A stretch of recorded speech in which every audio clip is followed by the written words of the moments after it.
Que a graça e a paz de Deus esteja inundando o coração de cada um, de cada uma. Hoje eu quero falar sobre comunicação entre pais e filhos. Ontem nós comemoramos o Dia das Crianças e as crianças são sempre tão lindas e tão necessitadas do equilíbrio dos mais velhos. Eu estou falando para pais, mas eu estou falando para todas as pessoas que de alguma forma lidam com crianças. E eu queria ler alguns versículos. Lá em Provérbios 22, 6, é um provérbio super conhecido, diz assim: ensine a criança no caminho em que deve andar, e ainda quando for velho, não se desviará dele. E na carta do apóstolo Paulo aos Efésios, capítulo 6, do 1 ao 4, diz assim a palavra de Deus: Filhos, obedeçam aos seus pais no Senhor, pois isto é justo. Honre o seu pai e sua mãe, que é o primeiro mandamento com promessa, para que tudo corra bem com você e você tenha uma longa vida sobre a terra. E vocês, pais, não provoquem os seus filhos à ira, mas tratem de criá-los na disciplina e na admoestação do Senhor. A tarefa de educar é a mais difícil de todas as tarefas. Qualquer profissional estuda, treina e começa a trabalhar e exercer sua profissão. Mas para o trabalho de educar um filho não existe nenhum treinamento formal. E cada filho é diferente de outro. A gente não pode tratar um filho igual ao outro porque eles são diferentes. Educar filhos é uma tarefa de extrema complexidade e, ao mesmo tempo, fascinante. Quem nunca se sentiu confuso quanto a isso? Porque provavelmente nunca teve filhos. Mas se você já lidou com crianças na igreja, se você já deu a aula de uma escola bíblica dominical e teve que lidar com crianças, você também sente o quão complexo é tudo isso. É muito fácil idealizarmos as crianças na nossa cabeça, idealizarmos nossos filhos, mas quando o sonho se torna realidade, vemos que tudo é bem mais complexo do que havíamos imaginado. A Bíblia retrata os filhos como presentes de Deus. Eles podem ter fontes de alegria ou de preocupação e tristeza. Eles devem ser amados, respeitados e honrados. Eles são importantes para o reino de Deus e não devem ser prejudicados. Todas as vezes que eu oro pelas crianças, todos os domingos na minha igreja a gente ora pelas crianças, eu faço uma oração assim, sempre, é a mesma oração. Deus, blinda a cabecinha dessas crianças. Não permita que os adultos, seja pais, seja professores, seja quem for, seja um parente, um vizinho, prejudique a cabecinha deles. A palavra nos ensina que os filhos devem respeitar e honrar seus pais, devem amá-los e obedecê-los.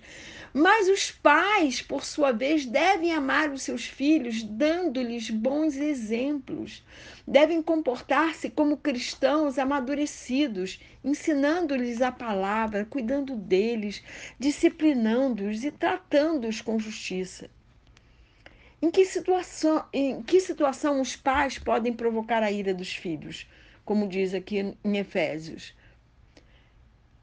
abusando deles fisicamente ou psicologicamente, humilhando-os, desrespeitando-os ou negligenciando-os, não tentando compreendê-los, esperando e exigindo muito deles, exigindo que eles sejam exemplos de todas as outras crianças. Isso causa um peso muito grande. Nós temos que amar as nossas crianças, mas nós não temos que temos que passar valores, temos que educar passando valores cristãos, valores que façam com que eles se tornem adultos corretos, adultos bons. Mas nós não podemos forçar eles a aceitar alvos e ideias que são nossas. Nós temos que admitir muitas vezes o nosso erro e nós temos que aprender com a Bíblia. Nós temos que compreender que o bom relacionamento dos pais traz segurança para os filhos. E o exemplo sempre é o melhor professor, sempre é o melhor mestre. Os filhos devem ver em nós, os nossos alunos devem ver nos professores bons exemplos. Não adianta você dizer para o teu filho não mentir se você mente, se ele estiver mentindo. Tem que haver coerência naquilo que você fala. Firmeza na disciplina e esclarecimento das razões é muito importante. Mas os pais não podem ser duros a ponto de anular ou destruir seus filhos. É preciso que o valor da criança seja exaltado para gerar nela autoconfiança. E as formas de comunicação são muito importantes. Às vezes a nossa comunicação é muito falha e deixa a criança muito insegura. Por exemplo, dar ordens é como dar antibiótico. Se utilizadas em dose adequada, vai surtir efeito. Mas quando usadas e abusadas, fazem mal e podem tornar a pessoa insensível a elas. Essa frase não é minha, é da Madre Teresa de Calcutá. O excesso de ordens desgasta a relação entre pais e filhos, provocando resistência e rebeldia. Ordens dadas sem firmezas fazem com que os filhos passem a não levar os pais a sério. Uma vez eu vi minha mãe falar assim: se você não fizer isso, vai ficar um ano sem pegar sei lá, no celular, no computador. Claro, eu não falei nada na hora. Depois eu falei: você vai cumprir isso que você disse? Você vai deixar o seu filho um ano sem o computador, ou sem a televisão, ou sem, sei lá, o celular? Eu não me lembro direito o que que era. E ela: não. Então não fala isso. Não, dá, não diz uma coisa que você não vai cumprir. E é preciso que os pais não caiam no jogo da disputa do poder. A sua autoridade deve ser legítima e reconhecida pela criança. Para isso é importantíssimo que as ordens dadas não roubem da criança o direito de desenvolver sua autonomia e sua capacidade de tomar decisões. Se você está sempre escolhendo e decidindo pela criança, ela nunca vai ser um adulto com autonomia, nunca vai conseguir escolher uma blusa para comprar, vai sempre ficar insegura. Outra forma de comunicação terrível é a ameaça, que tem a ver com esse exemplo que eu acabei de dar. O excesso de ameaças desperta na criança a curiosidade de testar os seus limites. Ameaças que envolvem coisas como abandono ou perda de afeto, nossa, isso aí nem se fala, né? Nem precisava falar isso. Porque isso vai realmente comprometer a estabilidade emocional e a segurança da criança. A criança habituada a obedecer apenas debaixo de ameaça, a longo prazo ela só vai obedecer por medo do castigo ou por interesse de obter recompensas. Isso impede que ela internalize hábitos e regras importantes e assim possa assumir responsabilidades. Melhor do que ameaçar é apresentar alternativas e consequências decorrentes de nossas atitudes e escolhas. As crianças têm que saber que toda escolha vai gerar uma consequência. É importante mostrar para ela alternativas agradáveis que contrabalancem com a frustração de ter que abrir mão de muitas coisas. Dar apoio falso também é muito ruim. É importante a criança aprender pela própria experiência do cotidiano que existem horas difíceis na vida de todo mundo. Consolar é diferente de encobrir o sofrimento com distrações ou rápidas substituições. Podemos consolar quando mostramos que entendemos o porquê do seu sofrimento. Frases feitas como a vida é assim mesmo, não chore por tão pouco, nada disso consola. Nós temos que tomar uma posição frente a problemas ou a situações desconfortáveis e temos que ensinar isso. Não devemos fugir ou dissimular quando nos sentimos em dificuldades. Precisamos esclarecer as dúvidas das crianças na medida de suas necessidades. Negar-lhes esse direito é o mesmo que empurrá-las a buscar respostas fora de casa, o que muitas vezes acarreta em informações deturpadas ou incorretas. Além disso, essas conversas acabam criando boas oportunidades de nós desenvolvermos laços de amizades com os nossos filhos, com os nossos alunos, com as crianças que estão à nossa volta. Mentir, enganar, agir com desonestidade ou fugir de respostas ou das responsabilidades imprime nas crianças uma visão de pais, de adultos pouco confiáveis. Criticar e ofender a criança é muito negativo, principalmente ofender. Criticar em momentos que você está tentando ensinar ele alguma coisa, ok. Mas quando nós sentimos raiva, por exemplo, diante de uma conduta inaceitável, a reação é criticar, ofender, insultar. Isso fere quem mais nós amamos. E nós, dessa maneira, envenenamos o relacionamento. E aumenta aí o ressentimento, a hostilidade. O efeito mais nocivo do excesso de crítica é a influência negativa sobre a autoimagem que a criança pode ter. Ela vai se sentir insegura e inferiorizada. E ela passa a bloquear suas potencialidades, não acreditando em si mesma. Quando criticamos algum aspecto da criança, é como se dela tirássemos uma foto. Ela internaliza essa imagem e torna-se aquilo que dissemos que ela é. O chato torna-se cada vez mais chato e assim por diante. Se a criança faz uma bobagem, comete uma burrice, você pode dizer assim: não, isso não foi legal, isso aí não é bom. Agora, tem gente que fala: você é burro. Então, você é burro, ela a vida inteira vai se achar burra e acabou. Aquilo vai virar um rótulo na alma dela. E aí ela vai ter muita questão de inferioridade. O papel que a criança passa a desempenhar em casa fica cristalizado e ela só desenvolve outras facetas em outros lugares. E os pais deixam de conhecer seus filhos, vindo às vezes a se surpreender ao descobrirem o que nunca poderiam imaginar. Ridicularizar uma criança, apelidar ela, tem um efeito muito grave na autoimagem que ela tem dela mesma, né? A autoimagem é óbvio.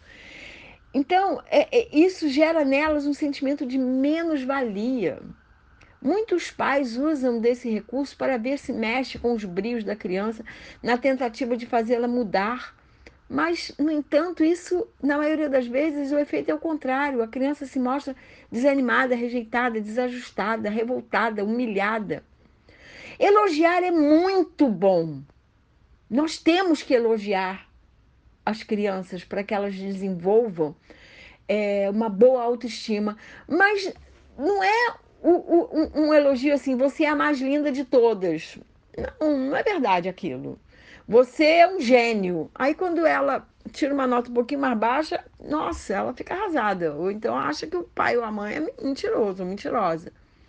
Ninguém pode ser todo o tempo exemplar, ou maravilhoso, ou genial.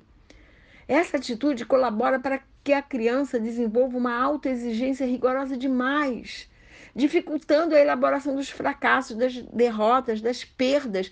As falhas, as derrotas fazem parte da vida e a gente tem que encorajá-las a enfrentar isso. O elogio colocado de forma equilibrada e oportuna traz um excelente efeito sobre a criança, pois lhe reforça o seu valor, sua autoconfiança, sua autoimagem positiva e também estimula a aquisição de bons hábitos e boas atitudes. Outra coisa muito negativa são mensagens contraditórias. Elas provocam confusão e dificultam o discernimento. Nós não podemos, como eu já até disse, né, falar uma coisa e fazer outra. Isso vai gerar na criança uma falta de confiança no adulto. E pode gerar, inclusive, medo. E o medo é um sentimento decorrente de experiências de quem não sabe onde está pisando, porque não sabe em quem confiar. Tudo isso que eu estou falando para vocês, eu estou, na verdade, fazendo um autoexame, porque eu criei 3 filhas e tive tantas outras crianças à minha volta, e adolescentes, e pessoas que confiavam no meu modelo, e eu errei tantas vezes. Quando eu prego, quando eu elaboro uma mensagem, eu estou permitindo ser confrontada por essa mesma mensagem. Da mesma forma que a Bíblia tem que nos confrontar, para nos mudar, nos transformar. Nós temos que ter nós temos que dar uma fundamental importância para as nossas palavras e para as nossas reações. E nós temos que ajudar as crianças a construir um senso de responsabilidade, percebendo que suas ações têm efeitos dos quais não pode fugir. Nós temos que ajudar as nossas crianças a compreenderem que nós adultos, nós pais, nós professores, nós falhamos. Porém, com a ajuda do Espírito Santo e à luz da palavra de Deus, eles podem se tornar mais sábios, capazes e sensíveis. Esse entendimento é tanto válido para os filhos como para os pais. Nós temos que ser honestos com os nossos filhos, com as nossas crianças. E nós temos que admitir, eu errei mesmo. Isso não vai prejudicar o nosso relacionamento com ele ou com ela. É importante que cada um se conscientize e se empenhe por ocupar seu papel, contribuindo para um crescimento saudável das crianças. A sinceridade é uma virtude quando aplicada de acordo com a palavra de Deus. Há um versículo na Bíblia que eu sempre cito, que eu amo demais, é Mateus 7,12, que diz: tudo que vós quereis que os homens vos façam, fazei-lhe também vós a eles. Porque esta é a lei e os profetas. Os pais precisam compreender que os filhos não lhes pertencem, mas devem ser entregues nas mãos do Senhor para o cumprimento do seu bom propósito para a vida deles. Numa casa harmoniosa, onde cada membro procura viver em compromisso com a palavra de Deus, respeitando o direito, o espaço e a personalidade do outro, manifestando o amor e a verdade, e onde os pais são o primeiro e principais exemplos, os primeiros e os principais exemplos, isso vai tornar mais fácil o crescimento de crianças saudáveis e felizes. Elas vão ter problemas? Sim, vão ter problemas. Todos nós temos. Nós adultos vamos errar? Vamos.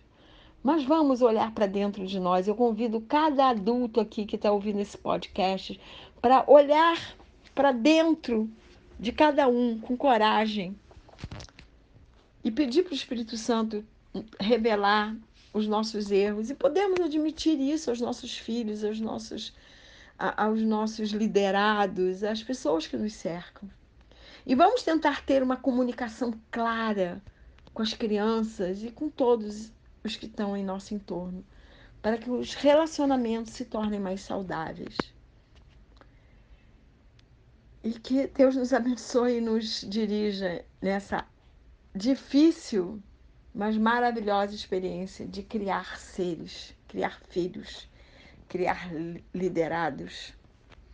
E que Deus nos abençoe e nos guarde, que Ele faça resplandecer o seu rosto sobre cada um de nós e que Ele tenha misericórdia de nós, que sobre nós Ele levante o seu rosto e nos dê a paz.